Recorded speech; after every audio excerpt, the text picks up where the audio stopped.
Hey, Hello, how are you doing? I'm doing well. How's I heard you went through puberty.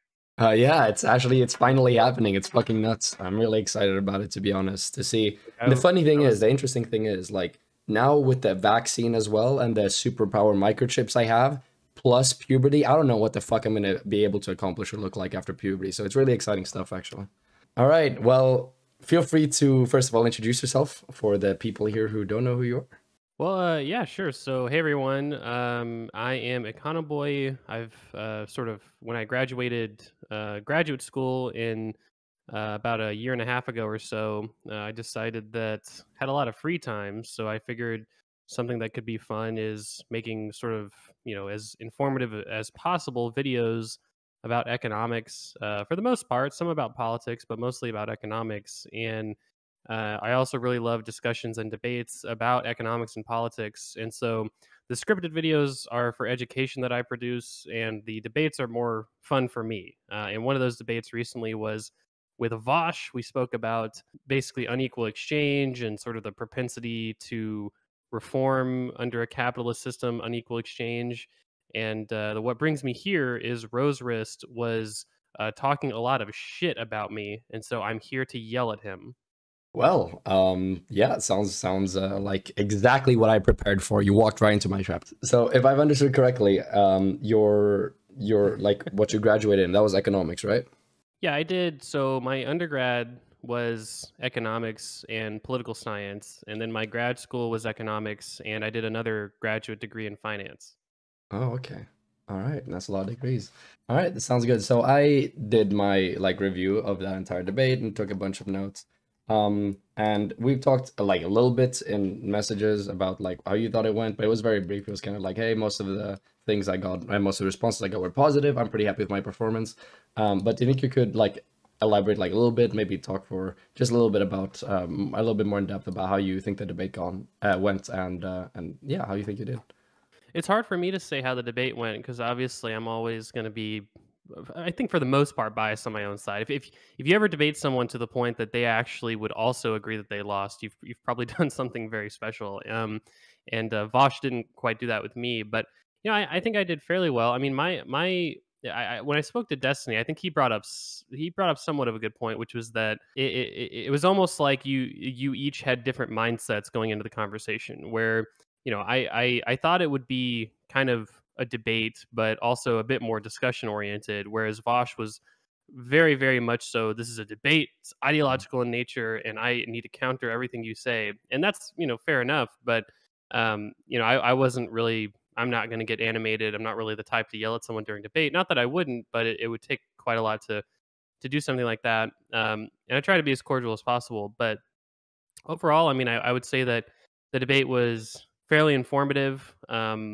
In terms of sort of audience reaction, it seems like obviously people in my audience were very positive about it. People in Destiny's and sort of, I would say, broader sort of sock dimmy type discourse were fairly positive on my performance. And uh, but really, what I cared about was Vosh's audience. What do they think? And it seems kind of mixed. So, like when following his subreddit and YouTube comments, it seems like a mix between calling me a neoliberal and saying that Vosh kind of got a little overly heated during the debate. So it didn't really seem like there was a lot of sort of substantive criticism on either side. And that's part of the reason why I was interested in your critique, which was purely substantive. So that's kind of how I feel about my performance overall. All right, great. Yeah, so that was definitely something that was obvious, like while watching the debate, which was the different mindsets that were going in on. And one of the key things that I think exemplified this quite a bit was the entire segment on the IMF that took up like I think the biggest part of the debate. I think that was the biggest chapter, and then at the end there was another decently big one where you guys discuss unequal exchange and stuff like that. And one of the key things about the IMF part, which I probably think was the part in which Vosh looked the best at. I think part of the reason why that went like it did and how this connects to like your, mindset going into the debates was because it seemed like you were there mostly to just like talk about the IMF, just be like, hey, so this is what it does, this is what it doesn't do, this is why I kind of have issues with it, and just like trying to like learn and move it towards like a productive place when having discussions about the IMF. And On Vosh's side, it was very much okay. I'm here to make like the IMF look bad or whatever. And the way that this was exemplified mostly is because I think you even said this in the debate, is that you aren't like a huge fan of the IMF. You think that there's a bunch of things that they do not great. Let me see if I think I have a quote here from you specifically. Yeah, while you're finding that, I would want to point out that the IMF section wasn't the biggest part of the debate. I think it was about 25 minutes, but on either side, we ended up with, 30 some odd minutes of unequal exchange discussion. Mhm. What happened was Vosh made sort of a point that I figured he would make about, the IMF and the CIA, like always sort of stifling socialist governments, to his point, inadvertently, if they're focused on sort of liberalization, that sort of transitively stifles socialist governments, not directly sort of ideologically motivated. And I wanted to respond to that, but you're right. It definitely got extended. I mean, throughout that entire 25 minutes, I was functionally just repeating myself, and Vosh kept on sort of, you could say talking past each other, but it seemed like we weren't able to really reconcile anything, which is, I guess, understandable. Yeah, and and you said this towards the end as well of the IMF bit, which was that, and I'm not sure exactly was hard to read into the debates whether you were like making an abstraction like, oh, you could easily make the claim that XYZ, or if you were saying that, hey, I probably believe X, Y, and Z. And those three things were that number one, IMF does bad things, number two, maybe the IMF shouldn't exist, and number three, the IMF probably does more bad than good. And these were three things that you threw out and you talked about there. Now, I was a bit confused whether you were like, okay, one could make arguments for this or like, I believe in this. But that segment very much sort of illustrated that the whole discussion on the IMF, it wasn't something you had like a big ideological stake in. It was more like a direction that the conversation wandered into, and you just wanted to go back and forth or just like work around and try to build a good characterization and understanding of the IMF as a whole. Whereas on the other side was very much okay, IMF bad, and let's work through this. And that was very obvious because in the end you made these statements, and they sound like more or less compatible with like a lot of the stuff that Vosh was saying. But you were still like on different purposes when it comes to having that discussion. How do you feel about that? No, that's exactly right. I mean, that was one of the things that I tried to get through to Vosh, but he seemed like very, I don't know how to put it. He seemed very insistent that the framing was incredibly important. Now, I think the framing is important, but not necessarily for the purposes of that conversation. The fundamental disagreement on the IMF was that Vosh was saying that the IMF was an arm of neo-colonial regime change. The issue that I take with that is that it pits the IMF as sort of an, you could say, like politically ideologically motivated organization, whereas to me the more proper way to view and frame the IMF's decisions are as a lending institution tasked with getting countries to sustainably finance themselves insofar as number one, they can pay off the debts they owe to the IMF, and number two, that they won't necessarily need an IMF bailout in the future. And to me, that explains more actions that the IMF would take than Vosh's thought process that no, we're the IMF. We want full and total liberalization no matter what. And we will have no sort of exceptions in this regard, or at least we're always going to strive for that. And I don't really think that's necessarily true. And it doesn't really explain all the actions that the IMF takes individually.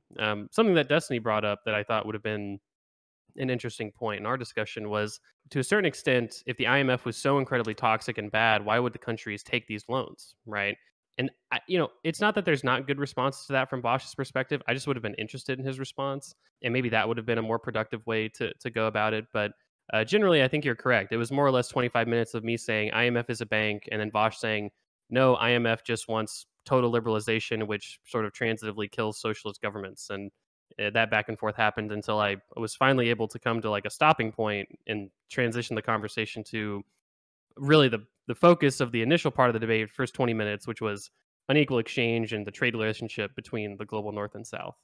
Yeah, exactly. And it's like you said, right? The whole IMF thing, it was used two or three times later in the debate to kind of like discredit the things that you were saying that weren't immediately like falsifiable or verifiable in the debate. So like multiple, it was something like, I don't know if I'm gonna like take the word for somebody who thinks the IMF is good or whatever. And that was said like two or three times. So yeah, it was kind of, and Well, I think sure. I that's, mean, Mhm. I think to be fair though is that I think that at the point that you're not engaging with the data laid out and you're just trying to personally discredit someone you're speaking with. I'm not sure if it's the fault of the IMF section of the conversation or more the fault of, you could say, Vaush's engagement with the debate and the data that I was presenting. Because to be fair, I never did that with I never said, oh, Vaush, you're just a sociologist. You never studied economics. Why would I trust someone who's ideologically sort of purist? And because that's not really productive. So I'm not sure if that really, I don't think had a material impact. I think arguably it had a material impact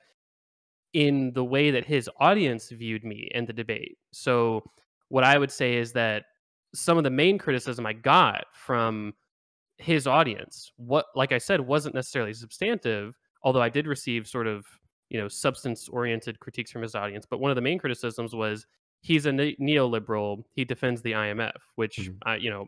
I wouldn't call myself a neoliberal. And to be fair, I didn't defend the IMF, right? Yeah. And so, I think that is maybe optically poor performance on my part. But again, I'm not sure. And Other it than just speaks not again to like a addressing his different point on the mindsets, right? IMF. Yeah, exactly. Mm. Other than just not addressing the point on the IMF, I don't know necessarily what I could have done better. Maybe had more concrete examples, but to be fair, if I had like, I wouldn't want to present concrete examples of the IMF doing good things, Mhm. because I don't think overall the IMF does. It seems like they're quite a neutral organization that in some instances they seem to have helped companies or countries, I should say, and then in some instances they seem to have hurt countries, right? And so it's like arguing with a conservative over national healthcare, right? Mhm. So if we compared like Sweden and the U.S. healthcare systems, you're going to be able to find some metrics where the U.S. does better than Sweden, and some metrics where the U.S. does worse than Sweden in terms of health outcomes. But Mhm. the broader argument is that it's mostly neutral and more a marginal case for reform than like an absolutist sort of ideological, no, wrong, the IMF and the World Bank fuck over countries, and it's because they are neoliberals who want to stifle any sort of national industry or socialization of the economy, which I don't really agree with. Yeah, so there's a few things I want to say on that. So for my take on the IMF and what I would have wished like the discussion would have gone into, and I think that you were closer to this side of things, is discussing, okay, IMF, what it does as a World Bank.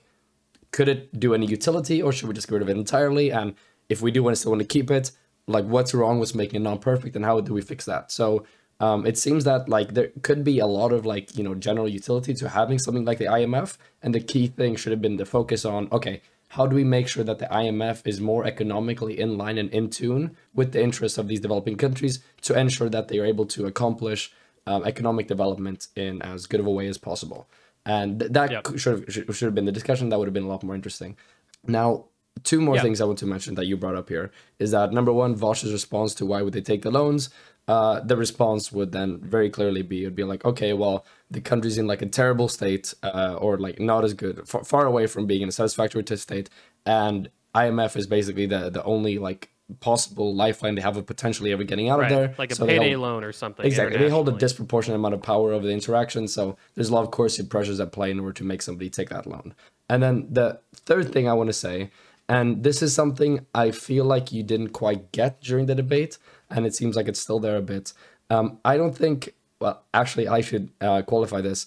For the most part of the debate, I don't think Vosh's argument was that the IMF is like a hyper ideological neoliberal organization that wants to promote neoliberalism and wants to fight against other forms of ideology like socialism or socializing parts of the economy or whatever it is. The argument he was making for the most part was because of the material interests that are intrinsic to capitalism, institutions like the IMF indirectly have that effect on the world, but that might not be their primary motivator or their primary driver. Now, why I'm saying he did this for the most part of the debate and not for the whole of it is because on certain segments, when he was reading about the history of the IMF, he kind of went back on that a bit. And when they talked about the Cold War and said like, well, actually, hold on, there is actually like an ideological part of this, which I'm not sure why he did. So he kind of flip-flopped a bit on that later in the debate. But for the most part, I think that was the argument he was making when it comes to like Yeah. the IMF and what it does and stuff like that. Well, naturally, I mean, I think that was not a frustration of mine, but sort of an area where I'm not able to respond to it necessarily is for probably 15% of that debate section, the IMF Mhm. section of the debate. he's reading from Wikipedia, right? And there's nothing. I mean, I'm not going to discredit Wikipedia as a source necessarily. It's just that these aren't like. To me, it was clear that Vosh didn't have an actual like root level understanding of the IMF, right? That he had his talking points, right, which was IMF, arm of neocolonial regime change, bad for developing countries, in socialization and nationalization transitively. And I use that word charitably because again, I do understand that his argument wasn't that IMF hates socialism, wants to kill socialism. It was more sort of spurious than that, right? Hmm.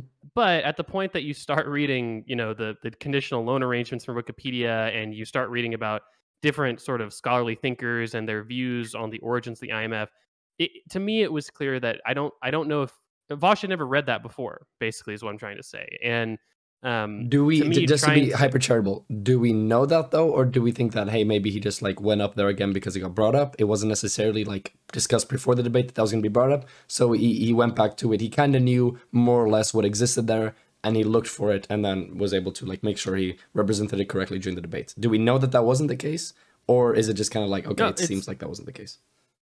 yeah, it's totally possible that Vosh, like, how do I put it? It seems like what you're saying is it's possible indeed that Vosh, instead of not knowing those things, was rather not sure of the specifics, and he Mm-hmm. just wanted to delineate those specifics. I suppose that's possible.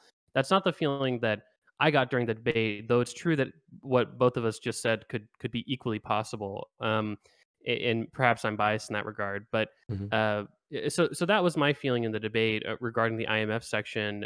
And I think you're right to a certain extent. I think that Vosh sort of the part of the Wikipedia that he read sort of seems to contradict his original point, which was that indeed the IMF isn't necessarily ideologically motivated, but then the Wikipedia seemed to make that case. Something And then that he kind I'm of went looking back on forward. that a bit as well, personally, as well, for his case. It's not like he just read that off and like, oh, some people think this. Yeah, He kind of tried to incorporate it, which was kind of in direct opposition to what he said before. yeah. But Well, when he read that section, I think his statement afterwards, like the free statement, was more that, oh, um, yeah, he said, I don't think this is like a crazy lefty take or something like that. And it's like, okay, well, maybe not. That's to be fair when I ended sort of the discussion and moved back to unequal exchange because frankly, we were going in circles and had my closing argument on that and then moved to unequal exchange. But what I was going to say is that to be fair, something that Yuri from the Money and Macro YouTube channel pointed out to me after the discussion was that frankly he's a banking and credit sort of economist. mm-hmm. He's an actual like academic economist, whereas I'm just a grad like got a master's degree. And Mm-hmm. it might not sound like a big gap, but there's a huge gap of knowledge between and a huge gap in specialization between someone with a master's and a PhD. Mm-hmm. And he's definitely got that knowledge and specialization, banking and credit, international markets, FX rates, stuff like that. And he said that there were deficits in understanding the IMF from both sides. And so we actually are going to have a conversation on Sunday about it. And I'm definitely looking forward to that because the last thing I'll say is that the video that I released on the IMF, which talked about the sort of voting proportion and the governing structure of the IMF and how dynamically the IMF does what they do, the current structure actually was a relatively recent adoption. The voting proportions that I mentioned, I didn't look into like the bylaw history of the IMF. I just looked at the bylaws, and a lot of those voting proportions were actually determined after the U.S. signed off on them in 2015, which did reorient the IMF to be much more focused on developing countries and could say a more holistic mindset regarding their economic development, which, to be fair, doesn't necessarily contradict anything that I've said. It's just part of the sort of information in depth that could have been useful in that IMF exchange overall. But I do agree. I think this is actually the last thing I'll say is that the IMF portion of the debate was definitely the part in the debate where I don't feel like I did as well. People can have arguments on who did better. I mean, it doesn't really matter, but I do think I could have done better in that section for sure. And I think the fact that it came before, like the main section, according to like the part you found most interesting, which was the unequal exchange part, that can also like color how the rest of the debate goes and kind of make different debaters like more predisposed towards interpreting opposition arguments and charitability and stuff like that a lot like different for the rest of the debate. So yeah, I think that was mostly it on the IMF bit, I guess. I think that like overall there was a very clear mismatch in like an understanding between the two positions there. And it kind of, yeah, contribute to that not being super duper productive. And then it was kind of used to like, to beat over your head for the rest of the debate. So yeah, that was kind of the IMF bit. Now, I want to talk about the opening for a second, both because chronologically that makes sense, but also because here I think you alluded to something that it would have been amazing if this was brought up. And I think this is the main grievance I have with the debate as a whole. So in the opening, you guys talk a bit about, so Vaush opens up by saying that, hey, social democracies are still imperialist, they still require inequality to function, and he mentions an equal exchange there. Now, you say, yeah, on the topic of an equal exchange, it's fairly low, you said 3%, but it can still be solved from within capitalism. And then we got to like an interesting argument here, which was that Vaush said that he doesn't necessarily believe that this will ever be solved within capitalism, and there will be no will to reform that. And then you brought up the argument about how, hey, social and cultural paradigms change, and this was fairly well substantiated during the debate, so they could easily change to the point to which there would be the political will to solve these issues. And you also threw this in there, which you said that, hey, even though you might not think that's very likely, it's still probably more likely than, for instance, like a global socialist like revolution or shift towards that mode of production.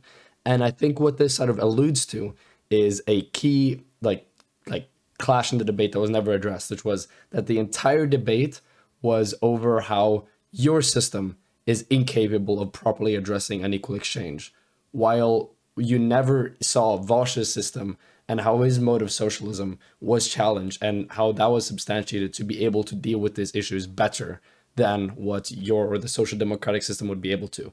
And that would have been super interesting to hear. And it's necessary for you to reach like a conclusion on the actual debate question as a whole. And also, given my understanding of Vaush's system, which is like market socialism, I've been super interested to see what arguments would have been done there. And I think that was the key thing that really, the key grievance side with the debate, so to say. Yeah, I do understand that grievance.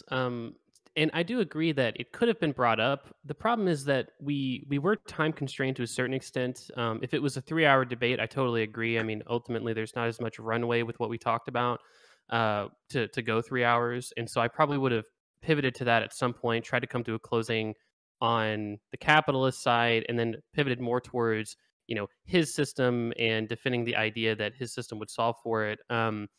But it was sort of a purposeful decision on me that I didn't want to pivot to that because that's not necessarily exactly what the debate was about, right? The exact sort of topic of the debate wasn't which system would solve this problem better. The exact topic was can capitalism solve this problem, and to what extent is this a problem currently? Okay. And so, on one hand, you're right. It would have been good offense for me to continuously be like, okay, well, market socialism wouldn't solve this. Socialist systems more generally wouldn't solve this. Communism wouldn't solve this. Anarchism certainly wouldn't solve this. It would have been good offense on my part. But again, I was just more interested in sort of the descriptive reality that we lived in today and not necessarily, and sort of the tendency towards the prescriptions under capitalism rather than a more my prescription versus your prescription debate. I hope that makes sense. I do agree that it's probably unsatisfying for some more capitalist oriented viewers that I didn't go that route. But I did say in a comment in one of my videos that if Vaush is ever down to speak with me again, which I'm not, I don't have any reason why it wouldn't be necessarily, maybe a scheduling issue. But other than that, I do think I would want that to be the debate, right? Which is we've had the capitalist sort of, defense debate. Now I want you to defend your system and how you would actually solve these sorts of issues with the economy as you see them.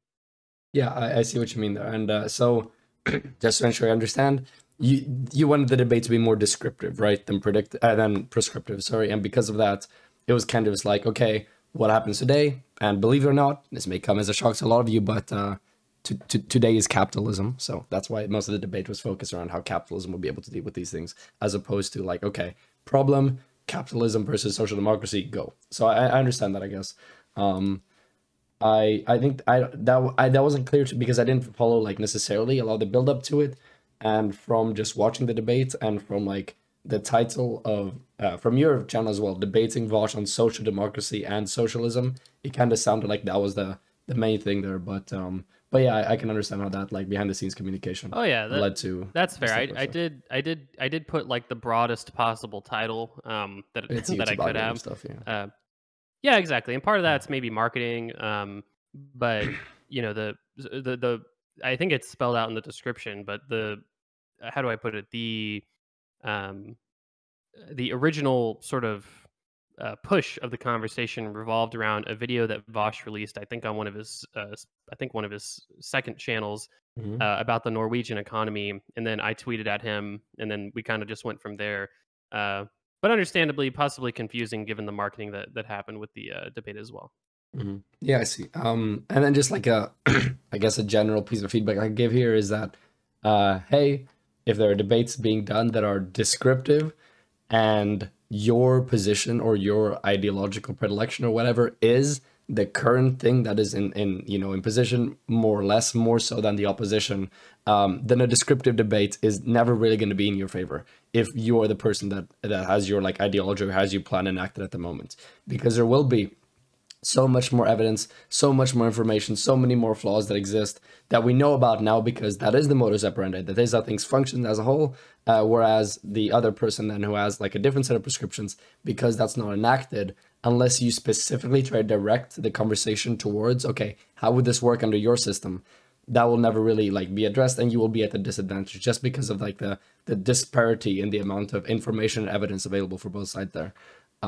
But hey, once again, this speaks to the mindsets of the debate.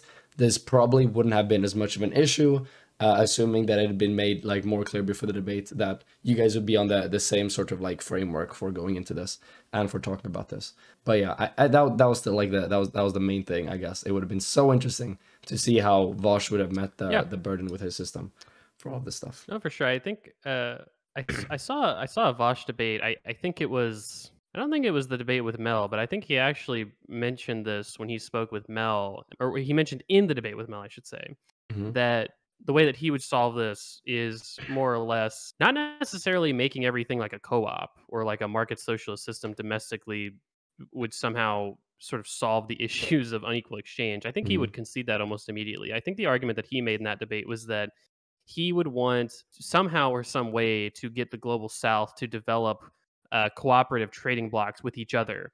That way, they wouldn't be as reliant on the global north for investment. So, part of the coercive elements of that system would be alleviated with a global south that well, to be fair, they already do mostly trade with each other, I think. But a global south that is much less reliant on sort of cash flows from the global north. That's an even more theoretical conversation. That's I think hard to defend and probably equally hard to attack because it's so abstract. But anyway, but I think that's the direction that sort of conversation would have gone because I've seen him say that a couple times, Yeah. and that could be an interesting debate if delved into more deeply. But couldn't those types of like trade agreements and trade things be done under social democracy as well? They absolutely could, and I do think that his I think if that sort of argument happened, I think for part of the debate, I would tell Vosh, okay, I'm going to argue against you like you argue against me. Like I'm going to pretend to be basically you, right? Mm, And for that debate, it's like, okay, well, I want to develop trade blocks with the global south. Okay, well, what if the IMF just fucks over those countries, right? mm, What if the US military just invades those countries and takes the resources and topples the governments like they've done before, right? And how would you respond to those issues? Because if your system is as theoretically vulnerable to those external pressures as mine, well, at least I have facts that have all the idea that this is already something that's being addressed in the current capitalist framework. Well, at least I've got that information because I'm not sure that the theoretical sort of what if the US military, what if the IMF, what if the CIA kind of arguments, I'm not sure how that system would be more susceptible. Maybe he would say, well, if everyone was market socialist, this wouldn't be a problem. And under a market socialist system, the US military and the IMF either maybe wouldn't exist or they would be scaled down significantly so they wouldn't have as much influence. But to your point, also, obviously, it's correct that trade agreements can happen currently that have labor standards and things like that. That was one of the sticking points of the TPP from a more progressive angle, was sort of this international, wage standard. I think that was even something that I want to say that was even something in the US, I think it was called the USMCA, basically the Trump NAFTA agreement, was trying to equalize labor standards to a certain extent between the US and Mexico. Don't quote me on that, but I remember reading something about like that was a big sticking point, was the idea that Mexican labor was underpriced and that was uncompetitive for US domestic manufacturers. And that was something that the USMCA tried to address. So, um, I think it's certainly true that those sorts of agreements can happen under a capitalist framework as well. Mhm. Yeah, and I guess that this is and this comes back to an argument that you made before, right? So um I think probably the way that this would be argued from Vosh's side with stuff like this would be that, hey, a society that is market socialist would be more likely to solve for these issues than one that is capitalist. And Sure. I mean, to that extent, that is probably correct. And I even see somebody in chat point this out here. So my biggest problem with the argument, couldn't just be done in a social democracy, is that you can technically hammer in a nail with your fist. However, using a hammer is probably more sensible now. And the issue I see with this is that, sure, if we hypothesize and we conceptualize of a market socialist economy or market socialist world, that world would probably be more likely to have solved this than the currently existing one. However, if we put things on a continuum, right, and we're like, okay, so this is the continuum of where we are right now, and this like more left wing sort of like economic system that exists under entirely market socialist.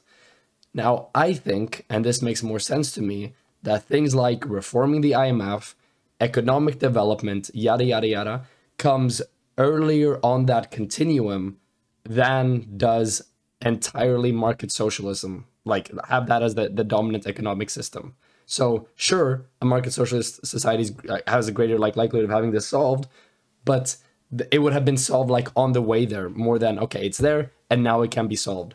And you kind of touched on this in one of your arguments in the opening that was kind of like moved away from, and you went to the general discussion, which where you're like, hey, social and cultural paradigm changes can result for this, and it's more likely than this like sort of global socialist like revolution or change in paradigm. And that's sort of how I would counter that, right? Is that, hey, sure, market socialism more likely to have solved this, but it's more likely for us to get from where we are right now to like better economic development, better IMF, than from where we are now to market socialism. So that's kind of like how I would work with that argument. And you kind of made a similar argument to that in the debate. And I think Vaush recognized that was kind of strong, because from that, we kind of circled back to an equal exchange. And then that was never touched on again, which was, yeah, one of the things that I noticed during the debate. I guess so. I think that if the argument originally started and then restated now is social democracy is more likely to solve for this problem than market socialism, or in general, like you said, it is more likely that it will be solved with social democracy before market socialism ever even gets to solve this problem.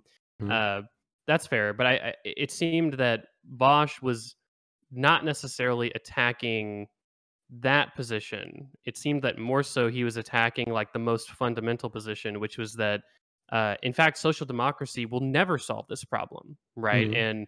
And it's he even agreed, you could say conceded, whatever, in the debate, that in fact it's theoretically possible. We could look at the trade inflows and outflows. We could imagine a world where developed nations pour money into developing nations and get them on trade parity, but that just won't happen. And in fact, there's no signs of that happening, according to Vaush, right? And I think that that's why I think I tried to focus more on. Well, no, actually, there's quite a few signs of this Mhm. happening, and it was difficult because it seemed like when we got into that part of the discussion, Vaush either narrowed his statements to the point that they became sort of structurally difficult to engage with, or he just flatly did not accept those examples as actual examples. Like, for instance, when we were talking about the idea of companies taking environmental pledges. It's like, okay, well, give me even one example of a company doing like anything good for the environment, right? Or something like that, right? And it's like, Mhm. okay, well, let's look at Chase Bank implementing environmental lending standards across their entire sort of E&P exploration and production portfolio, I should say, right? Um, oh, well, that's just a pledge. It's like, okay, well, let's look at the whole entire sort of post 2015 history of ESG investing that's happening right now. Oh, well, that doesn't significantly harm those companies' cash flow. And it's like, okay, so according to Vaush, the only satisfactory example would Mhm. be a company that is currently incredibly carbon intensive, that cuts the shit out of its carbon emissions, Yeah, that the kills industry its kills free itself. cash Yeah, flow. exactly. Yeah, like he basically wants like he wants an example of like he wants like ExxonMobil to be like, yeah, as of today, we're gonna stop drilling oil. Fuck our company, fuck our free cash flow. We just love the environment and we want to do that. And obviously, when we've narrowed it down to such sort of an incredibly specific example, Mhm. it's difficult to engage with. To be fair, people sent me examples of that after the debate, but like off the fly, it just like that's such an absurd talking point. Like he even made the claim that he seemed to say or insinuate in the debate that companies literally only do charity for tax deductions, and it's like, oh my Jesus Christ! Like I wasn't expecting to have like an actual finance discussion, but that's just absurd. That's not true. You could say it's PR focused, like oh they just do it for PR. Um, but the reality is, I don't. That doesn't really agree or disagree with either of our point. My point is that just that companies are doing it, whether it's to look good or because they love the charities they're giving to. Mhm. That's sort of immaterial to the conversation because if socially we're pressuring companies to look good and to do charity, whether they're doing it on their own volition or they're doing it because of social pressure, is sort of irrelevant to the conversation. In fact, that's probably more of a point to my sort of argument that social pressure does exist and it is causing these companies to transition. Um, and so that was I think the part of the conversation where I think Vosh did the poorest because it did seem it seemed like such an absolutist position. It was hard to sort of I think for him to dig himself out of it. And I think that's kind of what ended up resulting in the end of the debate, which was Voss just kind of saying, you know what, I just don't believe you. He just had to research more and, Mhm. obviously respect him for that, for maybe doing some, researching it himself is obviously the best thing he could do if that's the point in the debate if that's how he felt after the debate, basically. Yeah, I guess. I think that there's you touched on something else here to bring us to like a new part of this. And I also want to mention here again in chat just for like people that are still a bit unsure about what I'm saying. So I'm perfectly happy with social democracy coming first. The argument of, well, if capitalist countries beat up the newer socialist countries, we shouldn't just stick with those since they already understand them, is weak. That would be like saying that we should stick with trains since air travel hasn't been invented yet. Can we put some effort towards the experimental system? We wouldn't have airplanes if everybody said, hey, we already have trains. Why bank on this new thing in regards to planes? So what I just described, the continuum thing, that's not an argument against getting to the end of the continuum. That is an argument against the fact that only the end of the continuum can solve for problems that will probably be solved on the progression towards that end of the continuum. So that's kind of like what I'm saying there. So I want to clarify that for a bit. But then something you talked about here, and I think that this part of the debate also was a part where I think you were making a weaker version of the arguments that you could have been making when it comes to the things generally of like companies doing things out of their own free volition and free will. How it sounded like the whole government policy thing and government regulation was kind of conceded to Vosh's side of the argument, when in reality, hey, government policy and government regulation, they are part and parcel of a social democracy, right?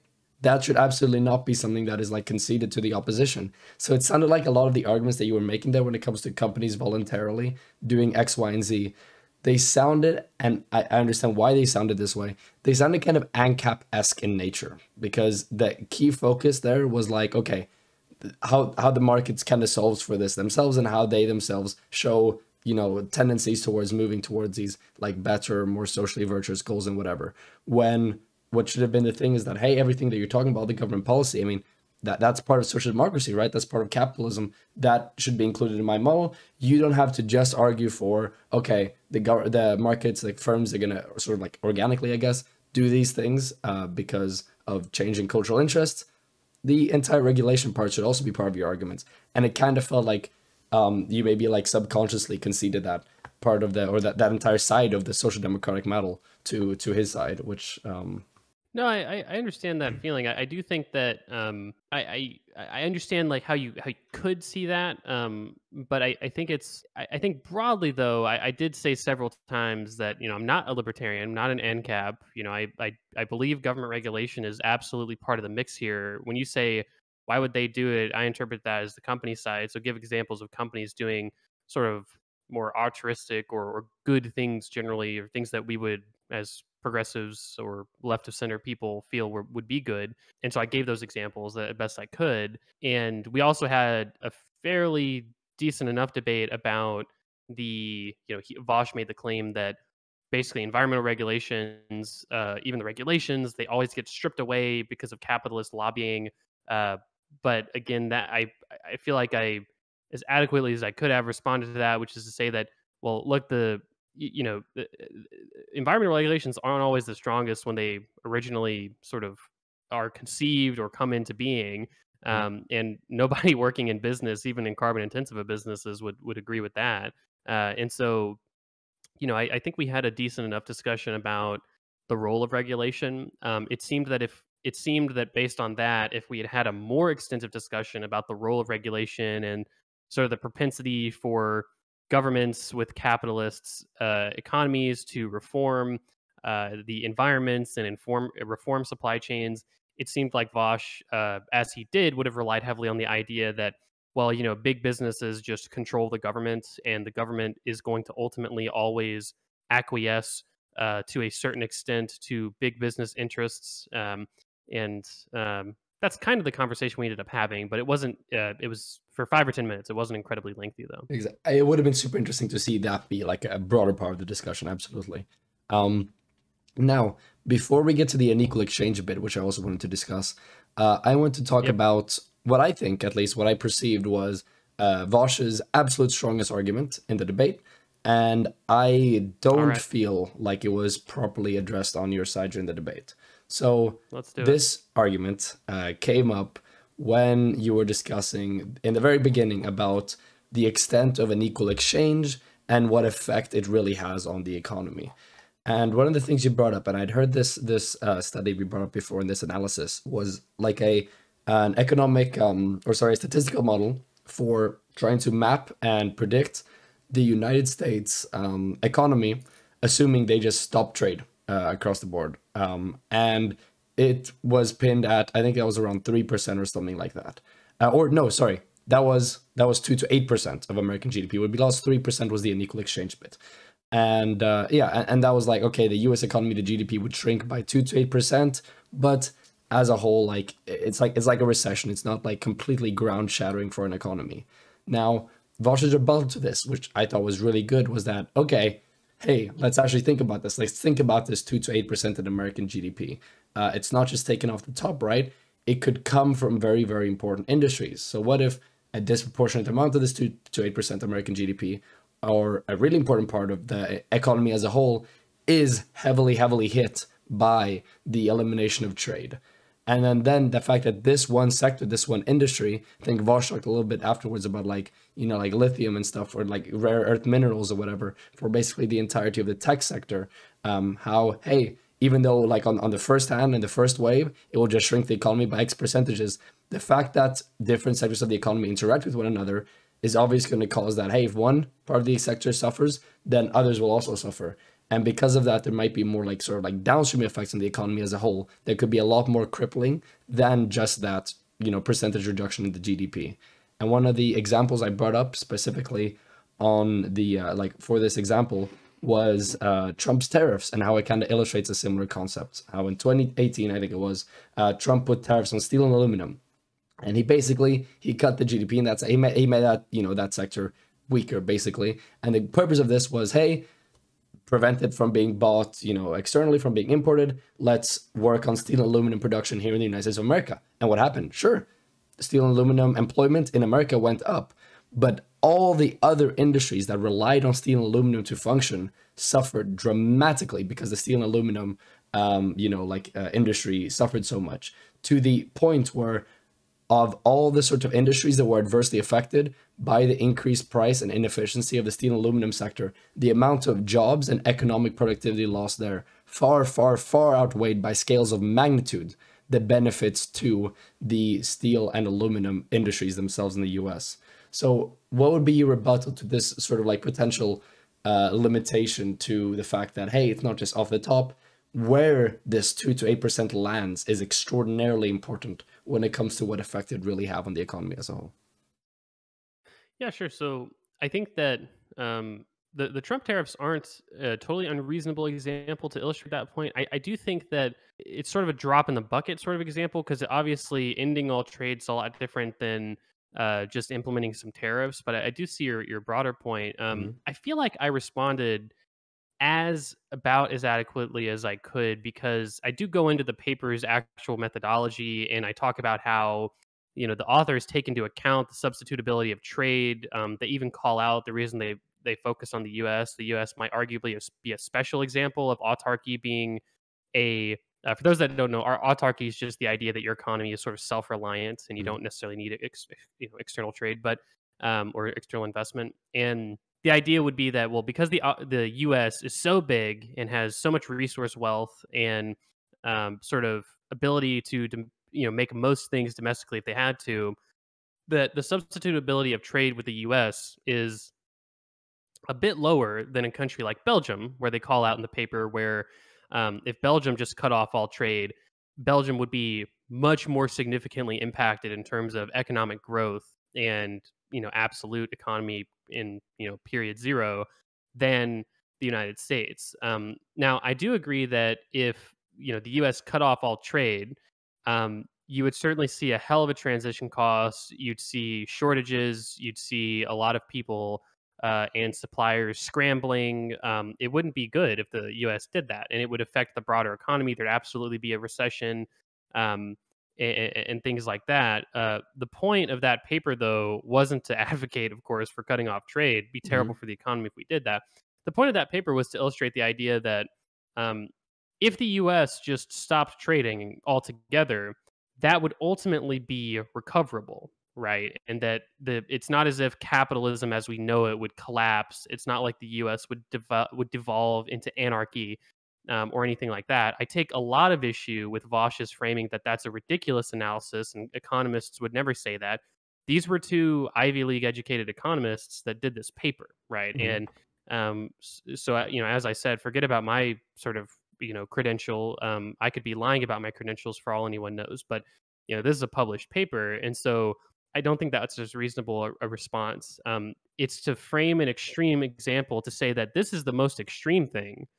I'm not advocating for anywhere even close to this extreme thing. Mhm. I'm advocating for this 1% as extreme thing, which is basically just ensuring worker parity across borders. Something that Money and Macro, he actually commented on the video, that he pointed out, and I thought it was a great point that I should have brought up if I had thought about it, which was that you could actually make a capitalist argument for businesses wanting this, because, as you mentioned, gains from trade, much like losses from lack thereof of trade, are not equally distributed. And the same is true with unequal exchange. So, at the same time that some industries, if we had worker parity, would lose out in terms of basically not getting to take advantage of that cheaper labor abroad, firms domestically would be able to benefit to a certain extent, because if we had worker parity, that would increase sort of that equitable competition across borders, and it would probably lead to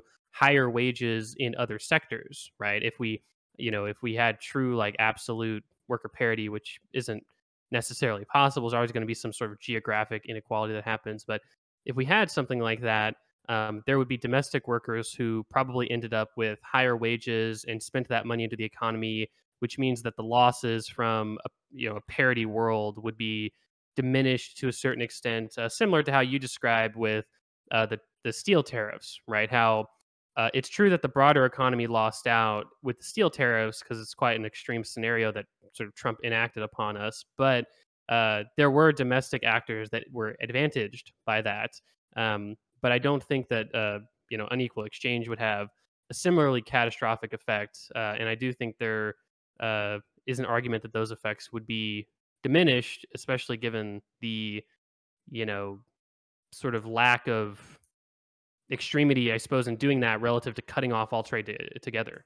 So I disagree or maybe don't understand with most of the things that were said there. And I'm going to get through them all. So here's where we get into it. All right. So the steel and aluminum, yeah, obviously it's 100% a drop in the bucket analogy. The purpose of it was just to kind of like illustrate the mechanism of how, hey, there's a lot of moving parts. They interact with one another. It doesn't just directly affect one or the other. And I actually saw that money in macro comment after I watched the debate. And I also thought that comment was pretty weird. So I'm happy it was brought up here so that we can talk about it even more. Second thing that you mentioned towards the end, just a small comment, unequal exchange. Yeah, I think this could be solved without major hits to the economy as well. I think that's probably true. Without like a economy ending recession or whatever. Now, when it comes to what you mentioned here and what you thought to be like a reasonable or adequate response to this, which was the substitutability. What the did I just say? Holy shit. Substitutability. There we go. Substitutability of trade. I still feel like that doesn't like adjust for the thing that is being talked about here. So obviously the adjusting for the substitutability of trade is what determines that initial 3 to 8% shrink in the economy as a whole. Now, and maybe they did this in the paper and I just don't know about it.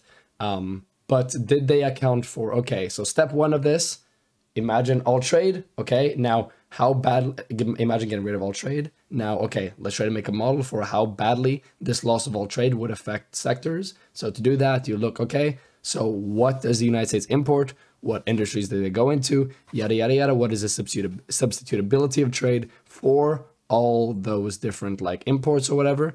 How does that work with the US economy? And depending on the degree of substitutability of trade, that's going to shrink the different affected import industries to different extents. Sure, I 100% understand that they did that. But my question is, once they had established that, did they then do like, okay, so now that we know how much all these import industries have shrunk, and the reason we were able to calculate that was by checking the substitutability of trade for all these different industries, now, how would the economy, the rest of the economy that wasn't directly firsthand impacted by this reduction in import, react to the shrinking of those other industries?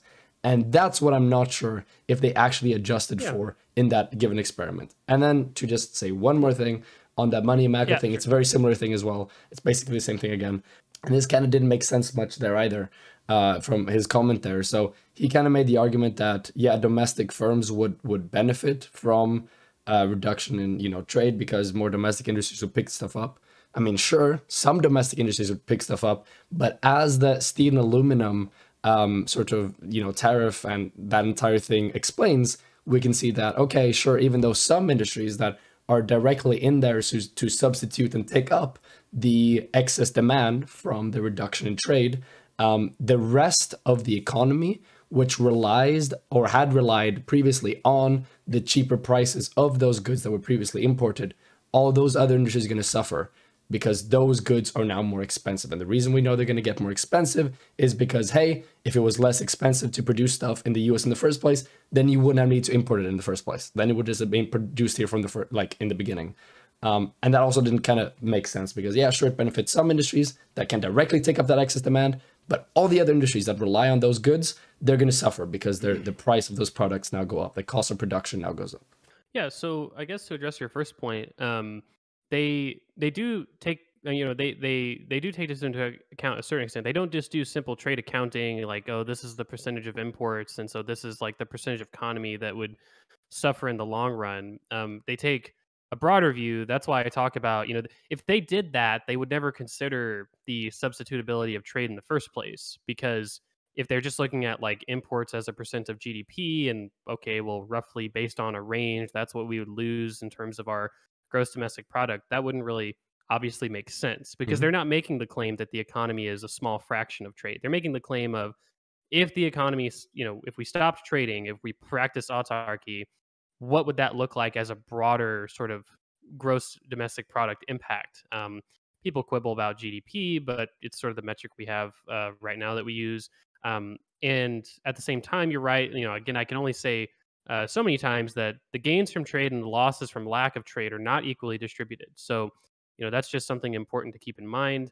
And the last thing that I would say in regard to your point about unequal exchange and money macros comment, I think his point wasn't necessarily that the economy would be like net better in the global north because of the gains that domestic workers might have by not having to compete with lower priced labor abroad. Rather, his point was that it is a bit more complicated than just looking at that 3%, which, to be fair, I tried to explain in the debate.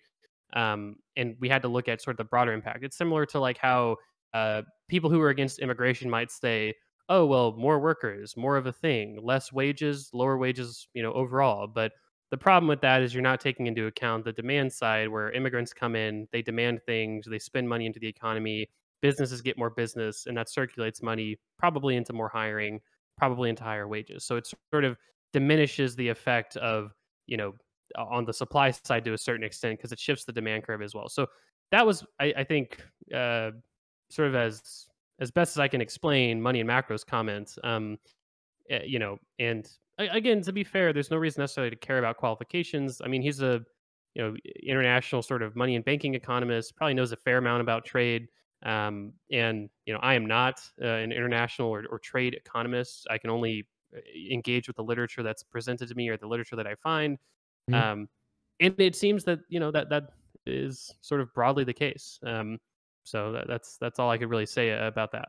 Yeah, maybe I think the issue here is that I may not be making my point like as clear as I could be making it. So, do you think you could open up my stream on your computer for just like a second? Yeah, sure. Go for Okay, it. cool. So, let's assume that this is the US, okay? And let's just assume that they only import steel, bread, and wood. Those are the only three things that they import, and 100% of all these products that exist in the US are imported from other countries. The US produces nothing themselves. Now, this is obviously unrealistic for about 99 different reasons, but I don't think it's going to make the example like non-functional. So what my question is that for their analysis for this reduction in 3 to 8% GDP, here is how I understand the substitutability of trade. Here's how that comes into it. So obviously for this analysis, you can't just be like, okay, no trade. This means that we lose all this 4% GDP from our steel, bread, and wood industries. They're just gone now immediately, so we lose 12% GDP. Obviously, this is not the right way to do it. You'd have to be like, okay, so assuming we got rid of all these imports, how well could domestic industries fill the demand for these things? And then they would be like, okay, so domestically, let's put this in green, we could produce half of the steel, we could do like a quarter of the bread, and we could do 3/4 of the wood domestically. So then obviously it would be silly to just get rid of the 4% and not do the substitutability calculations, because assuming that situation would happen, then the domestic, industry would still like cover some part of this demand. Obviously not as efficient as the imports, because if it was this efficient to do it domestically, then you wouldn't import in the first place. So then the results would be like, okay, so we don't actually use 12 GDP, we lose 6% GDP in the end of it. I understand they did this 100%. I get this. But my question is now, okay, now that they've done these calculations, do they then take into account how a 50% cut in the GDP of the steel industry would affect things like constructions or manufacturing, how a 75% decrease in the bread industry would affect things like baking and pastries and I don't know, like just catering services? Did they then take into account how much the 1/4 drop in the wood industry would affect also like construction? Like you get the point, like any number of things here. And then did they check these as well and put those into the calculations, or did they kind of like end it here where they did these calculations and they got this number and didn't take into account like all of this stuff down here? That's my key question. because it doesn't seem, I don't have reason to believe yet from what I've heard that they did this second part. Now, they may have done that. I haven't read the study in itself, but yeah. Do you understand what I'm saying here? No, I do. They do take this into account. Okay. I had to pull it up to get the exact quote. So they said that they acknowledge that while foreign trade assets raises the level of economic output, GDP, of course, not everyone is a winner. Consumers enjoy lower prices, but some workers may see the benefit offset by declining wages or layoffs. Now, obviously, I'm not sure. To be fair, I don't think that this is the case. I don't think that these guys are advocating for this. This is just sort of a fun theoretical thing that uh, they might bring up, and so they do take into account sort of at least based on their mindset that I've just read right now, the idea that consumer prices would increase and how this might affect the broader economy. That's one of the reasons they give a range, is that it's pretty difficult to determine the exact loss of GDP and production, sort of productive capacity of economy if you shut down trade, because it's a very sort of alien thing. I mean, even like the most shut down economies in the world do some amount of trading. Um, Hmm. for like North Korea relies on Chinese imports to a certain extent, for an example. And so I think that they do sort of properly take this into account in their analysis. Again, they do talk about how other countries would be more or less affected by this. They referenced Belgium as an example.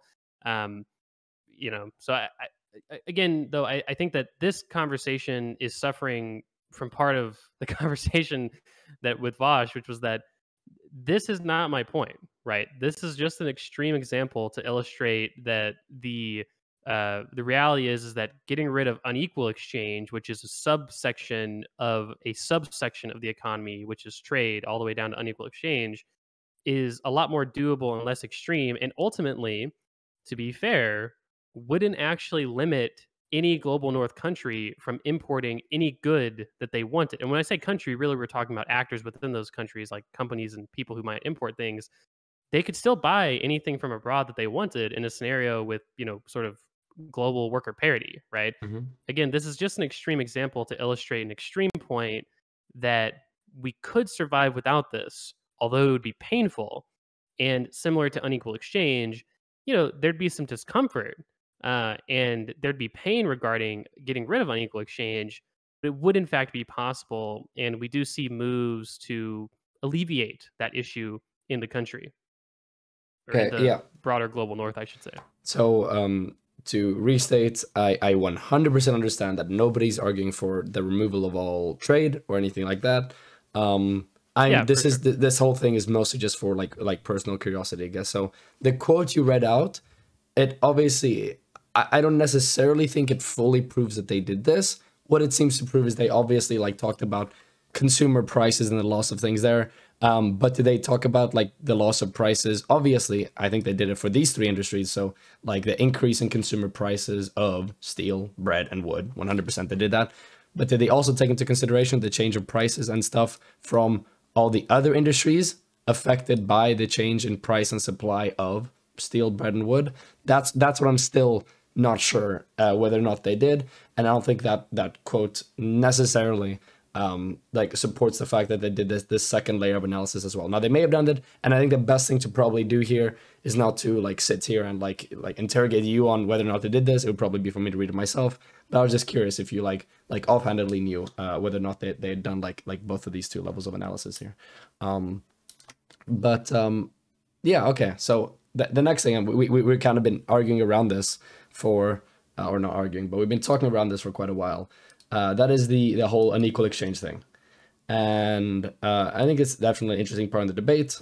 For just introduction to this topic, I looked up like a definition of this during the debate, and it seems to have given me a like satisfactory amount of understanding to understand like the rest of this, how the debate went and what was being talked about. I recognize that there was one part in which Vaush like kind of completely misunderstood what an equal exchange meant. He kind of seemed to believe that the entirety of the exchange is unequal. So when he was doing his calculations for like how he thought that getting rid of unequal exchange would affect an economy, instead of like guessing, okay, so how much of a percentage of all our imports accounts for an equal exchange, he kind of was like, okay, well, there is an equal exchange in the import, so therefore all of our imports are an equal exchange. So we should throw that all out for our analysis. That was kind of misunderstood there, and I kind of recognize that. So yeah, do you think we want to just talk about this for a bit? Maybe you can give probably a lot more of a comprehensive, explanation for what an equal exchange is than I was able to find and give during the debate, and then we can go from there. Yeah, sure.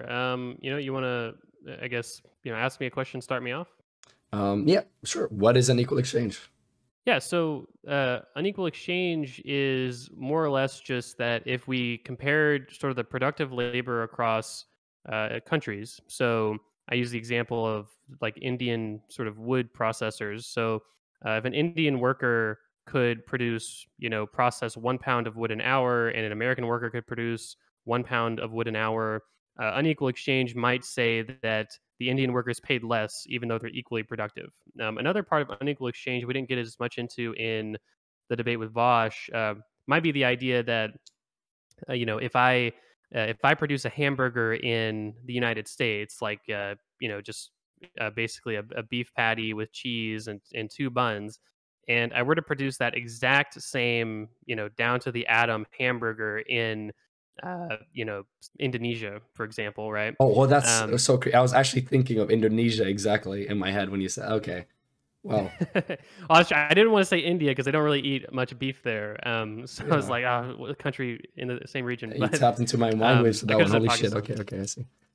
If we were to produce the exact same hamburger across nations, and we were to then do an exchange rate, just what are the comparative currencies worth, you would find that the burger in Pakistan is cheaper, right? And so some have argued that this is also an example of unequal exchange, where the relative price of goods that the global South sells to the global North are cheaper than they would be otherwise if the global North nations bought from each other, or produce them domestically. And there's probably more reasonable arguments that might not even be necessarily unequal exchange, but I'd have to do more dive into the literature to determine that. But and to be fair, also people seem to mostly focus on the wage aspect, where basically cheap labor abroad makes goods, drives the cost of goods down, and so we import those goods because cheap labor. Okay, makes sense. I guess the next question would be, and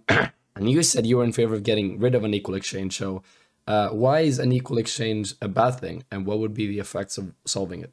Well, an equal exchange isn't necessarily a good thing, just because it's good for some people. Obviously, like you and Vosh and I would all say that it's certainly it's inarguably good materially for people in the global north because we get cheaper stuff, right? Mhm. And our incomes go up. But it's bad for those people in global south nations because they're not paid necessarily what they should be paid based on their productivity. If we assume that an Indian worker is worth the proportional amount of their productivity as an American worker, there's no reason they shouldn't be paid that proportional amount. And there's no reason necessarily that they wouldn't be able to command that proportional price. To be fair, though, on the pricing side, it seems like that's more based on sort of the size of the country, but again, that's a whole other discussion. That's why it's bad, really. In terms of the effects of ending unequal exchange, there's sort of two schools of thought. So, Hold on. what if we? Sorry for interrupting. Maybe before we Sure, should go do on. that, we should talk about how would you even go about ending an equal exchange, and then we talk about the effects. Sure. So I think that from my perspective, the way that under like a capitalist system would end unequal exchange would um, really what it would have to do with is part on the investor side, so and sort of the consumer side. So consumers and investors would continuously probably become more and more socially conscious, and we're starting to see that materialize in sort of these pledges where companies are trying either uh, you know you could say in the spirit of those requests, but also maybe trying to get under them, but they're trying at least to appear or act in more sort of sustainable ways. And so part of that would be continuing that and expanding that and doing more advocacy and calling out companies that engage in poor labor practices or toxic sort of negotiating practices with other countries and their production. So that's part of it. Part of it's government regulations. So, when I say regulation, I mean that countries could begin completely banning goods that contain slave labor and practices like that, which we've already seen to a certain extent. Banning imports that were made with child labor could be a certain thing that countries could do. And in terms of equalizing, wages across nations, what we have is just a little bit more internationalization of trade, trade agreements that had labor standards and independent courts that would verify those standards. So, if we signed free trade agreements, we could have standards in there which says that workers have to have these minimum labor standards. They have to have this minimum wage. They've got to be represented by this, international or domestic union or something like that. And that if there's any disputes on those labor practices, there would be some sort of third party arbitration where labor would be represented in that dispute. And those are some of the ways that countries and companies and people would go about trying to solve unequal exchange. Okay. So maybe this stems from me still not exactly grasping this concept, but wouldn't the abolition or the elimination, sorry, of an equal exchange also entail the elimination of things like comparative advantage? No, no, not at all necessarily. I mean, because to be fair, comparative advantage is sort of a it's kind of a theoretical construct. Typically, the way you learn about comparative advantage in economics, or like the examples you might give, are, hey, country X and Y make paper and electronics, right? And they Mm. both make paper and electronics. And country A is bigger than, or country X is bigger than country Y, right? So country X has an absolute advantage in terms of making paper and electronics because they're bigger. They can make more of those things than country Y. But country Y might realize that they have a comparative advantage in producing electronics. So instead of producing paper, they might just say, "Well, fuck producing paper. We're a lot better at actually, producing electronics." And country X might assume, "Hey, we're actually better at producing paper." So instead of producing both goods, they start producing their, comparative advantage product either way, and we end up with those gains of trade because country X can more efficiently produce electronics and country Y can more proficiently produce paper. And so they would trade those things, more output, more efficiency. The gains of trade are essentially the different outputs you get over time. But the reality is, though, is that most countries do produce most things, even if they don't have necessarily a comparative advantage in doing them. Like the U.S. has always had a domestic steel industry, despite the fact that we can get cheaper steel from elsewhere. We've always had a car industry, despite the fact that American cars have, um, at least in my experience, not quite been as quality as Japanese vehicles, as an Mhm. example. And so stuff like that exists. And other countries, for instance, have private defense contractors, despite the U.S. sort of having an advantage in that regard. So, I think that comparative advantage wouldn't necessarily go away without an equal exchange. It just might mean that the relative sort of industry differences across countries might change as a mix a little bit. But without unequal exchange, India would still have wood producers, and so would the United States. It's just that India might be able to more effectively capture that market than the United States because they might be better at producing wood, efficiently than the United States is. Okay, maybe I phrased the original question a bit strangely. So, assuming that you get rid of an equal exchange, so people all around the world are paid a set amount for a set amount of productivity. So you equalize the discrepancies between productivity and compensation all across the world. Um, wouldn't it just then be the case that most countries would just tend to flow towards autarky? Because at that point, when if like compensation for Yeah. productivity is kind of the same in all these situations, then why would you have to pay that? But then also on top of Yeah. that, have to pay like shipping prices and stuff like that, as well to get them into No. your economy. Why wouldn't you just try to do everything domestically? Yeah, so to be clear, you necessarily would be equalizing wages, but you wouldn't be equalizing productivity.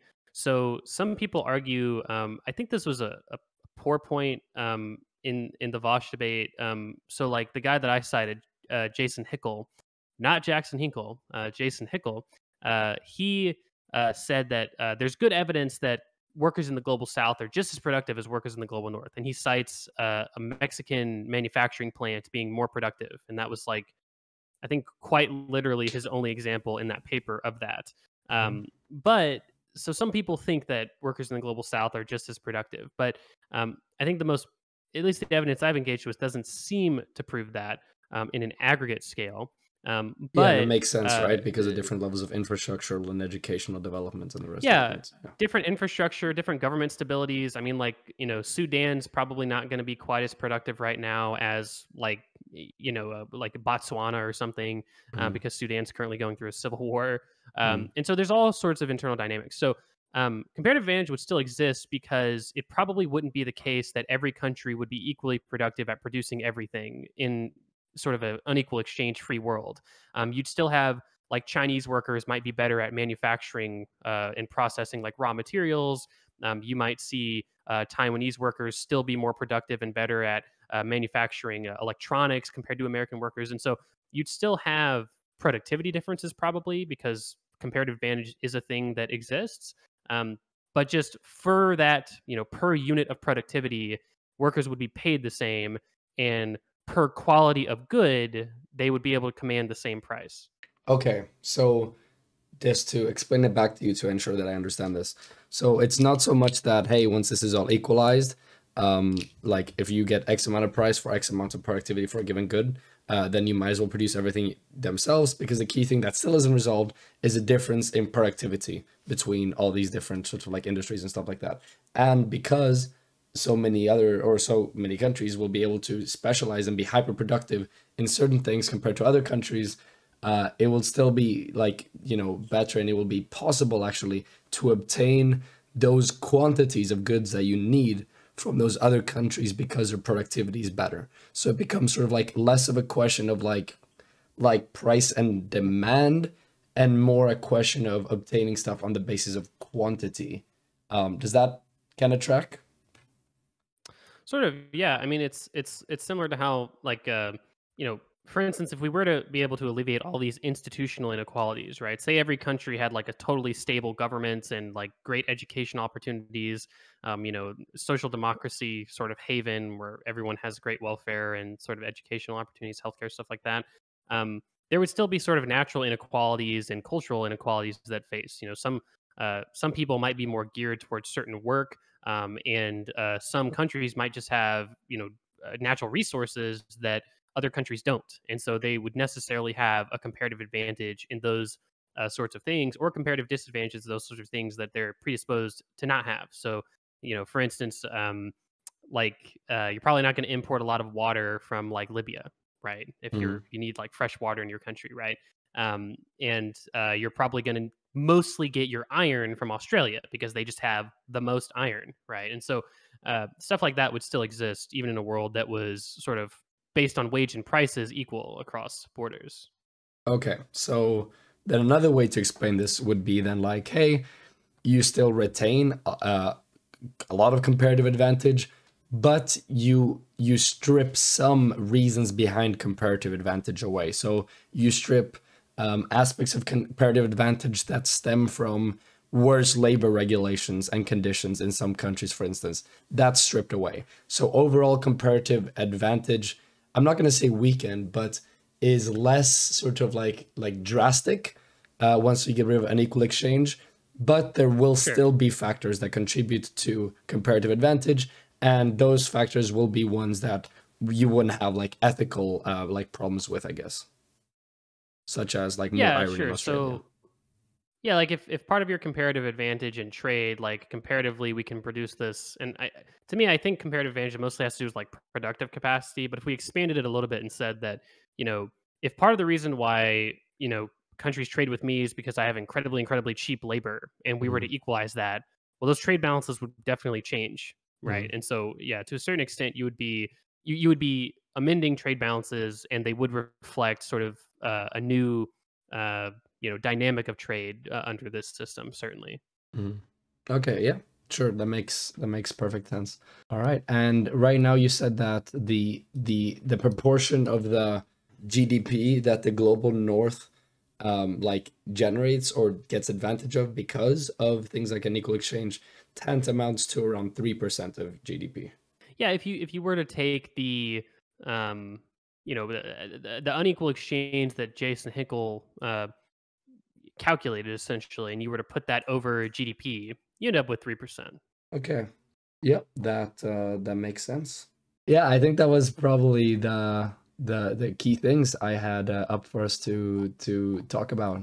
Do you have anything else particularly on your mind except for making fun of me for going through puberty? Look, okay, I'm not making fun of you. Okay, I understand your struggle. But would you call yourself a capitalist? How I personally, my view on economics, the answer is not that simple. No, but currently I am a social democrat, right? I argue towards social democratic reform. Now, a few months ago, like I think it was like half a year or more than half a year ago. How long ago was it? Let me actually check. Rose wrist list do not. So 4 months. Oh shit, that wasn't even that long ago. 4 months ago, I made a video called "Why I Do Not Identify as a Socialist," because previous to that, I called myself a socialist. I was like a market socialist, and those are the policies I argued for. Now, around 4 months ago as well, I made a really big research document on cooperative firms. And in this document, I looked over all the data and I got a much more in-depth understanding of cooperative firms than I ever had before. And previous to me doing that, my policy was kind of like, hey, you should mandate co-ops for an entire economy. And that's how you avoid all the negative ethical things, worker exploitation, no democracy, yada, yada, yada, X, Y, and Z.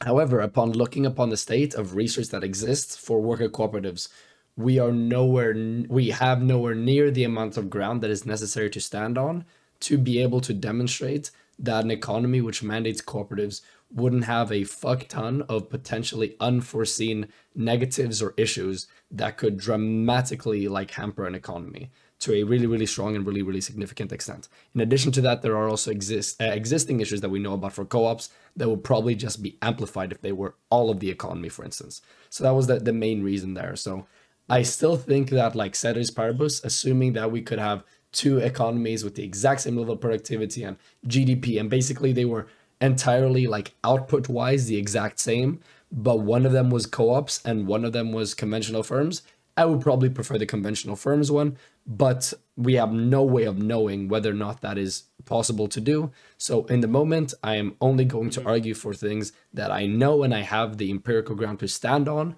to be effective.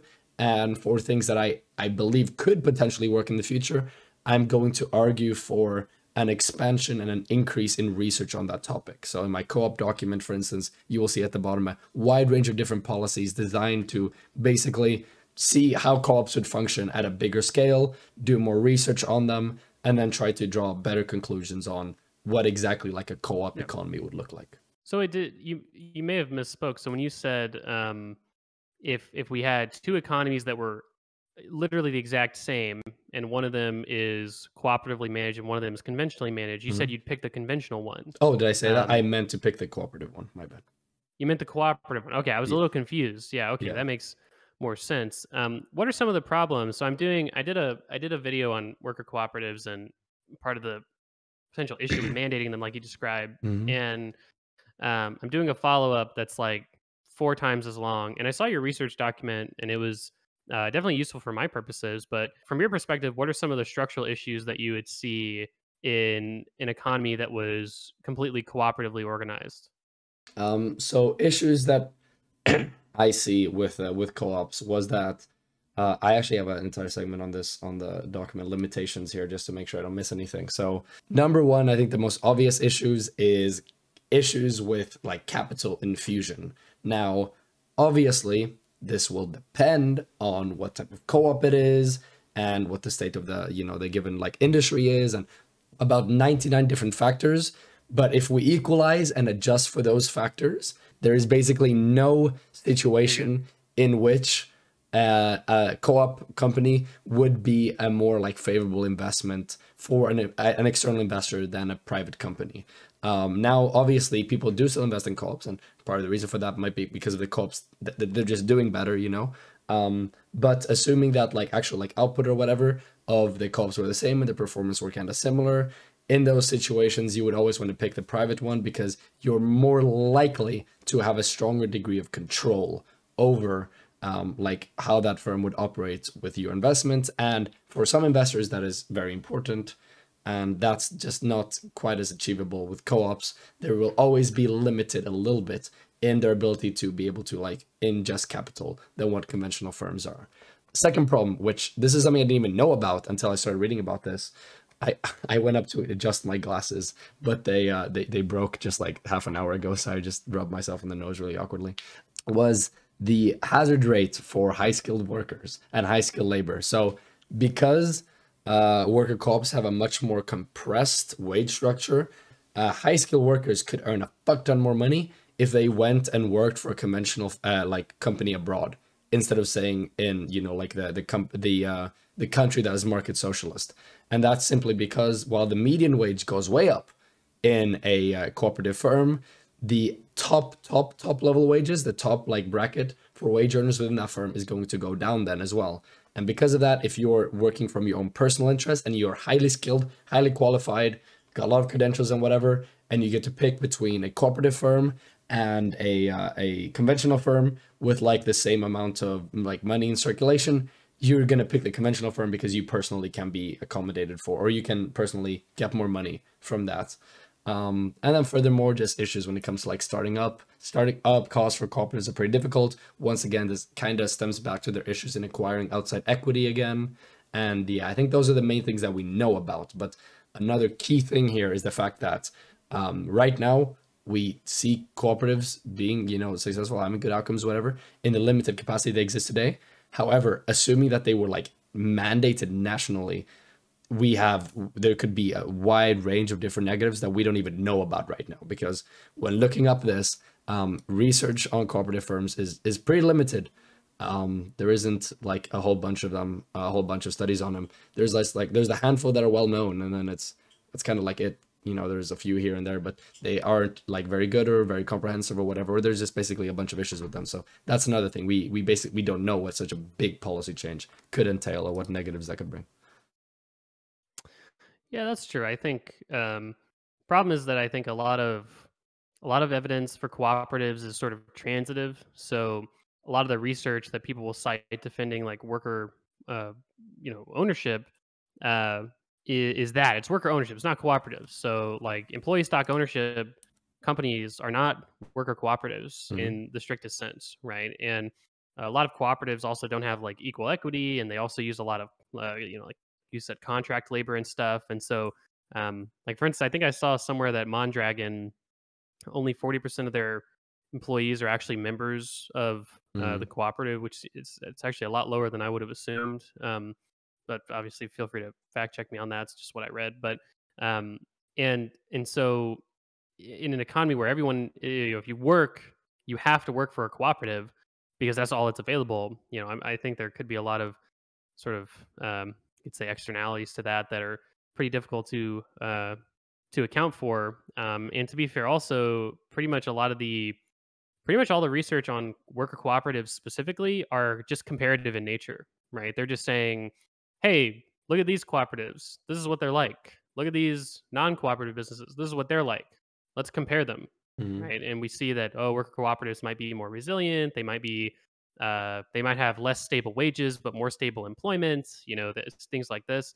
And so, but that's not really the sort of experimental design that's necessarily something you'd want.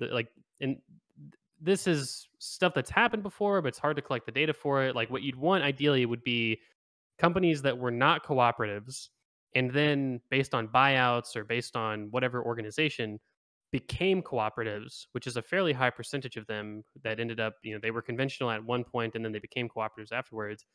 You'd want to look at the relative differences in their productivity and their production and their prices and their wage structure before and after. That would be like your best possible experiment. But nobody that I can see has done that sort of research. Probably, like I said, because the data is just like super duper difficult to collect, especially when you're talking about private firms. As far as I'm aware, there's no publicly traded cooperative, I guess, because that wouldn't really I guess it could make sense with non-voting shares, but that is not a thing that exists that I know of. But Yeah. no, I'm doing To me, the big issues with worker cooperatives, and the second part that I'm going to bring up is higher cost of hiring as a macro structure, I should say. Mhm. Higher cost of hiring, they probably would struggle to a certain extent with capital investment. Like that's just a sort of a hurdle that would need to be solved. And I think someone also mentioned that it's a fairly risky investment for an employee. Like investing in like buying into your specific business's cooperative is like a way more risky parking of money than Then like a just getting a broad market paycheck, right? index or something Yeah. like that. Yeah, exactly. Well, Mm. yeah, you probably getting a paycheck if you work for a cooperative, but that You equity don't have that to you pay have in tied to up get the in the paycheck. You just have cooperative. to put labor in. While in a co-op, you have to pay in and put labor in, and then yeah, you get a return. Exactly, and if your business fails, you've lost. I mean, that's why any financial planner would say, don't you shouldn't like if your 401k shouldn't just be one like car company or something, right? You Mhm. should have Yeah, a exactly. You want to diversified diversify. Yeah. index. Exactly. And that's some food for thought. And then something I've never heard anyone else really talk about was that I feel like there'd be a lot of inequalities in this system, sort of naturally, where I think your credit history would be so much more relevant in a system that mandated cooperative organization. Because like right now, sure, some companies will ask you for your credit history, but that's like an exception, not necessarily the rule. And Mhm. I think that in a system where every applicant is also a former business owner, it's like, well, what's your credit history? What's the history of the cooperatives you worked at? Why are you leaving me? Are you leaving me because your cooperative failed? Well, you were an equal part in the reason why that cooperative failed, right? So, like, why would I necessarily want to take a risk on you when I'm giving you equal equity to make decisions? And apparently, that led to potentially the failure of those businesses before. And so, like, how you would regulate out of that seems very complicated, right? Like right now, if you've got a terrible credit score, that just means you might not be able to get a loan for like a car or a house, but you still get a job, right? Mhm. Whereas in a cooperative economy, your credit history might be a much more it might be more like a social credit score almost, where like you might just be shut out of society altogether, Yeah. which is interesting, sort of food for thought. Yeah. But yeah, no, that's all. That is interesting, sort of cooperative conversation. I'm working on like I said, a follow up video about it. But is there anything else you wanted to talk about? I think it was that mostly, and like you said, the entire credit thing. That's exactly the type of like potentially unforeseen consequences that like a macro implementation of this business model could have. Just generally, that is just like, okay, maybe we should wait a bit longer before you make the hard prescriptive statements when it comes to what you want to do and stuff like that. And then the other thing you mentioned, just to elaborate on that a bit, like when it comes to studies, there's also just like a massive selection bias when it comes to like, hey, all the studies right now are people that do an alternative form of business. So they're probably going to be more likely to be read into different types of business, more likely to be like hyper invested in these types of firms, more likely to have like an inherent or like a stronger drive towards being in a cooperative firm than being a conventional firm. And we don't know if this would like extrapolate the same way if everybody had to go into a cooperative firm, more than like, okay, right now we have the people that make the unconventional decision to do so. So that's like another thing generally that just like sort of like overshadows a lot of the research that we have right now in worker cooperatives. Um, but but yeah, I think that was no, those were the main things really. I had to mention here, or that I wanted to talk about and mention. But yeah, and I think there is actually. Yeah, I think there's a bigger video coming out soon of somebody doing something similar to you when it comes to worker cooperatives as well. That would be interesting Oh to take a look at. goodness, Yeah, we got a bit of a space race going on here. It sounds like yeah, it does um, sound like it. about about cooperatives, but all right. Well, I guess can I shout myself out and Of then course. we can head out. Yep, sounds excellent. All right. So, Rose Wrist's audience, I am Econoboi, as stated in the title. If you're interested, like I said, I've sort of did my education in economics, and I like having these discussions, especially like being challenged on those assumptions. So, thanks to Rose Wrist for having me on and talking to me about it. Had a similar conversation with Destiny, which I thought was very informative. And so, if you're interested in sort of political debate, economic debate, and discussions, or you're interested in just scripted analysis, like what is quantitative easing, what are government bonds, what is MMT? If you're interested, you have any sort of questions like that, I make a lot of videos like that as well that are in part less sort of ideologically motivated, but depending on the issue, it could be quite ideologically motivated. Just check me on my sources, I guess, in those videos. But if you're Hmm. interested in that, subscribe to my YouTube channel. And that's pretty much it. Like I said, Rose Roast, I appreciate you had certainly a more critical take than I think most people that I've engaged with. That could just be, like you said, selection bias or something. But it was definitely interesting seeing your perspective, and I do think that it was valuable to for that perspective to illuminate sort of a broader thought of how that debate went and how a future debate could go in the future. Yeah, absolutely. And I thank you very much for coming on to talk to me and for dealing with my very strange voice for I don't know how long this call has been going for, pretty long. That's okay. Without, yeah, Well, you're sick. I mean, what can you do? It's that's fine. true. Oh Oh, yeah, thank just you to be for clear, including that. There to we go. I you was know, gonna have to be like, make a disclaimer and the video like, hey, I'm not actually like in puberty, I'm sick or whatever. But you did this for me, so thank you very much, no. Econo. I do Appreciate want to it. be clear to the audience. I did offer to reschedule this with him, but he's a very tough guy, and he toughed it out because he wanted to get all of you guys your content, and so this his suffering that he's having today is all for you, the viewer. Yeah, exactly. That's what we're all about. Thank you very much, Econoboi, and thank you for the offer as well. I mentioned this yesterday when you messaged, you're like, hey, if you're like sick, that's fine. You wouldn't have to do it or whatever. And yeah, I really appreciate that Yeah. checking in general. So yeah, have No worries, a wonderful rest of your day. Bye bye. all right. Have a good one. Bye.